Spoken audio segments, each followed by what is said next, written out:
Assalomu alaykum va rahmatullohi va barakatuh. علیکم السلام و رحمت الله و برکاته. Xudovand jazoی خیر کنه خانواده‌مون. آمین. سوالامو می‌سوره خیلی یک تاشه دو تاشه میتیم هر روز درآمدان میگیریم. یکم سوال همه داملو که همه ریشه فرض گفتستین فرض ماندنش ما ای وقتی که خدمت میشناسیم با عقل شدگیم ایام سنفی هشتیم میگیم ریشمون رو کانتوفا میکردیم و میکردیم همین فرضش ماندنش مقدارش مثال نیم سانتی متر رقم ماشینکا قطعی گیریم اگر 95 یک دو همین ماندنش مهمه یا رزمرش هم امو سنتی میگن همین دبورش کمتر شهر میکرد برای که ما پستان ریش موندگی هم پست است دراز نیست هر وقت که تاجیکستان رویم اگر ریش ما پس قدم میرم چند برادرها هستن اخیر ما کلانو در اینجا هستن همین ریش ما را کمتر حکومی اگه ریش ما در نظر میکنم لیکن پروتیفی همین شریعت هر که گفای سخت گپ میزنه اما یک کمک درباره همین ریش اکا دامولو اشکورتر گپ زنه که قلبای همه آدم در رفته رسده خداوند ریشه زبانتون مسخره ببخشه. میکنن. ریشه چو میکنن اونو برامدن. یگان دلیل به چند سانتی متر باید ماند نمیدانم. فقط آن چیزی که در مذهب حنفی گفته شده است. بسیار درشت میگن مذهب حنفی، سختی بد میگن. در مذهب حنفی کدام آدمی که ریشش از یک قبضه کم باشد و میگن که خونسا میگن، یا که در بعضی نسخه ها مخنث گفتگی، یعنی مردی که خودش به زن مانند کرده است. ببینید چقدره. نه مذهب حنفی گیرید خوانید. مذهب حنفی بعضی ها فقط به دهان میگن لیکن عملا نیست. از یک قبضه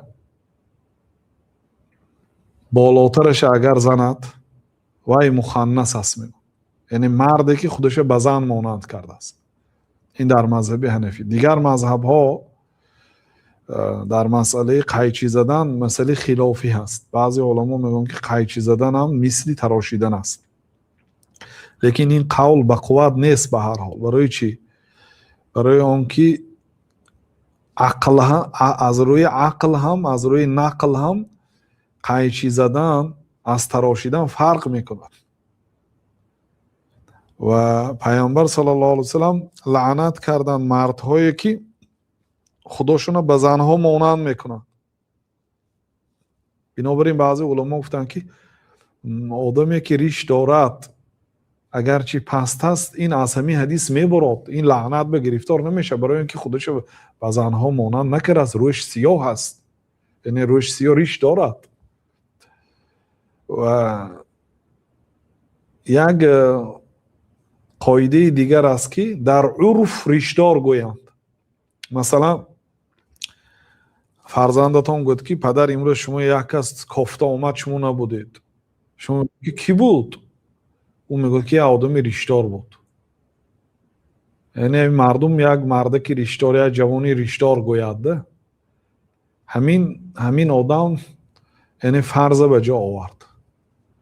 اما سوالتان روشن نیست که اون برادر ریشه حقارت میکرد، مسخره میکرد. اگر ریشه مسخره کند از دین میبرد. این ریش یعنی مال اسلام است. ریشه حقارت کردن و تحقیر کردن این کفر است. لیکن مثلا گفت که ریشه ماندی شانه کن، خوشرو نگاه دار، در بین ریشات تاری دانی گرونج برینج، این خیلی کرده جنگ کرد، مایلش حق دارد. ریشه ماندی تازه نگاه دار، خوشرو شانه کن، گوید خو حق دارد.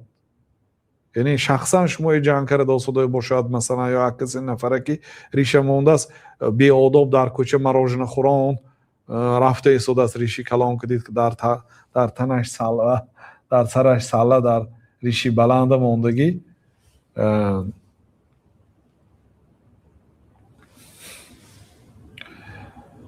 خلاصه یعنی این فرق میکنه از آن آدمی که مطلقا ریشه بد میبیند یا ریش نمون میگود، فرق میکنه.